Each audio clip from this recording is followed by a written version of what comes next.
Coaching और YouTube पर math पढ़ाते पढ़ाते रंगदारी मांगने की कक्षा चलाने वाले शिक्षक राजीव कुमार उर्फ गुरुजी को अपराध की दुनिया में नामवर बनने से पहले ही पटना पुलिस ने उसकी अपराध की पाठशाला को बंद करवा दिया। मामला बड़ा ही रोचक है, विस्तार से सुनिए। परसों फुलवारी शरीफ थाना पुलिस को एक गुप्त सूचना मिली थी कि प्रखंड तालाब परिसर में शिव मंदिर के पास कुछ संदिग्ध लोग किसी अपराध की योजना बनाने के मंसूबे से इकट्ठा हुए हैं, जिसको लेकर पुलिस द्वारा तुरंत छापेमारी की गई। पुलिस को देखते ही सभी लोग भागने लगे, लेकिन पुलिस द्वारा इनमें से 6 लोगों को धर दबोचा गया। बाद में पूछताछ के दौरान इन लोगों ने स्वीकारा कि कुल 11 लोग एक डकैती की योजना के लिए इकट्ठा हुए थे।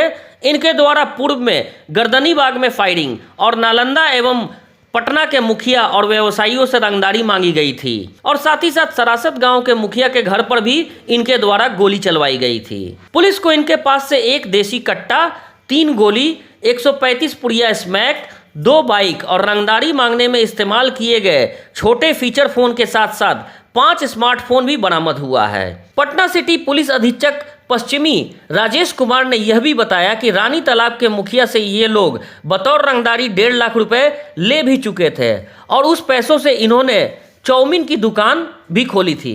पुलिस के अनुसार राजीव कुमार उर्फ गुरुजी इनका सरगना है और बाकी अपराधी कभी न कभी इसके छात्र रह चुके हैं और अपराध की पूरी प्लानिंग और हथियार एवं गाड़ी समेत अन्य अपराध में इस्तेमाल किए जाने वाली चीज़ों को गुरुजी ही उपलब्ध कराते थे। राजीव कुमार का जहानाबाद में कोचिंग संस्थान है और यूट्यूब पर भी उसका मैथ पढ़ाने का चैनल है। वीडियो में आगे देखिए क्या कुछ बताएं Patna city SP west Rajesh Kumar. 9:30 बजे एक सूचना मिली कि कुछ अपराध कर्मी आदर्श नगर के पास अपराध की योजना बना रहे हैं। उनके पास कुछ वैसा आग्नेयास्त्र भी रहने की सूचना मिली थी। उसी पे पुलिस टीम के द्वारा वहाँ पर रेड किया गया, जिसमें 6 लोग जो है पकड़े गए। 6 लोग का जब ये किया गया, सर्च किया गया, तो उसमें एक पिस्टल और 3 गोली, साथ में 6 मोबाइल और स्मैक की 135 पुड़िया पकड़ी गई। उसमें 399, 402 का केस किया गया और आर्म्स एक्ट का, साथ ही साथ NDPS का भी एक्ट शामिल है। जब उनसे पूछताछ की गई तो ये पता चला कि 16 तारीख को यानी 16/5/22 को सरासत गांव के मुखिया के घर में एक मोटरसाइकिल सवार के द्वारा, जिसमें 2 अपराधकर्मी शामिल थे, फायरिंग की गई थी। तो इनके द्वारा बताया गया कि वो घटना इन्हीं के द्वारा किया गया था। इसके अलावा इन्होंने एक और घटना घटी थी रानी तालाब में। वहाँ भी मुखिया से जो है यानी पैसा इन लोग के द्वारा डिमांड किया गया था, जिसमें जो है इनके द्वारा पैसा भी हासिल किया गया। उसके अलावा इस्लामपुर नालंदा में भी इनके द्वारा रंगदारी की मांग की गई, जो वहाँ पे भी उस संबंध में प्राथमिकी दर्ज की गई है। कुछ मेरे ख्याल से मार्च में भी गर्दनी बाग में एक ई-रिक्शा वाले थे, उससे झगड़ा हुआ था, जिसमें इनके द्वारा फायरिंग की गई थी, जिसमें इनके 2 अन्य साथी जेल गए थे। उसमें भी इस गुट के द्वारा यानी ये जो गिरोह है, इसके द्वारा घटना किए जाने की बात स्वीकार की गई। इसका मास्टरमाइंड कौन है सर? इसमें राजीव नाम का एक व्यक्ति है जो टीचर है। टीचर है का मतलब ये है कि वो पढ़ाता है। यूट्यूब पे मैथमेटिक्स का भी इसका चैनल चलता है। तो वही जो है लोग जो नए लड़के हैं, कम एज के लड़के हैं, उसको ये अपने पास बुलाता था, पढ़ाता था, फिर बाद में अपराध करने के लिए प्रेरित करता था। जितने भी अपराधी है सर, वो पहले से भी नामजद है क्या? नहीं, देखिए ये तो फर्स्ट टाइम, उसमें से कुछ लोग हैं जो पहले गए हैं, लेकिन जो पहले घटना घटी है वो मारपीट की घटना थी, जिसमें वो जेल गए।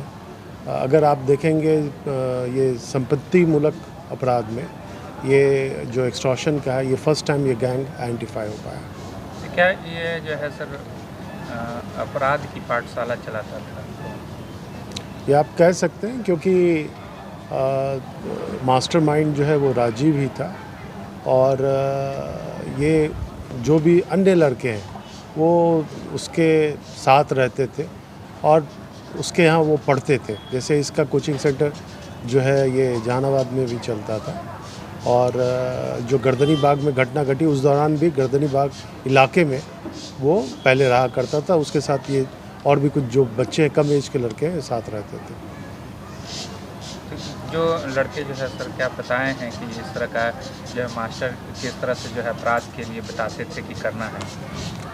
जैसे जो गाड़ी है वो जो मोटरसाइकिल जिससे घटना कारित की गई वो भी जो राजीव हैं जो मास्टर हैं उन्हीं के द्वारा प्रोवाइड किया गया था। उसके अलावा भी जो भी हथियार का प्रबंध करने की जो बातें हैं इनका कांटेक्ट था, उसी कांटेक्ट के थ्रू जो है यानी ये हथियार भी इनको मिला। जो एक्सटॉर्शन की मनी मिलती थी उसको किस तरह से बांटते थे सर ये लोग? देखिए एक ही केस में एक्सटॉर्शन मिला था जो पहला केस हुआ था जो रानी तालाब में हुआ था, तो उसमें 1,50,000 रुपया मिला था। जिस जो पैसे मिले उसमें से इन लोगों ने चाउमीन की दुकान खोली और बाकी जगह जो है इन्होंने 16 तारीख को तो एक्सटॉर्शन ही मांगा, फिर पकड़े गए तो इनको तो पैसा मिल नहीं पाया। क्या राजीव इसके पहले जेल भी जा चुका है? नहीं, इसके पहले ये जेल नहीं गए, लेकिन इनके विरुद्ध जो है हवाई अड्डा थाने में केस है। और जब पूछताछ हुई, कल पूछताछ हुई, तो इनके द्वारा स्वीकार किया गया कि जो गर्दनी बाग में घटना घटी है उसमें भी यानी उस गिरोह में जो घटना जिस समय घटी थी उसमें ये शामिल थे।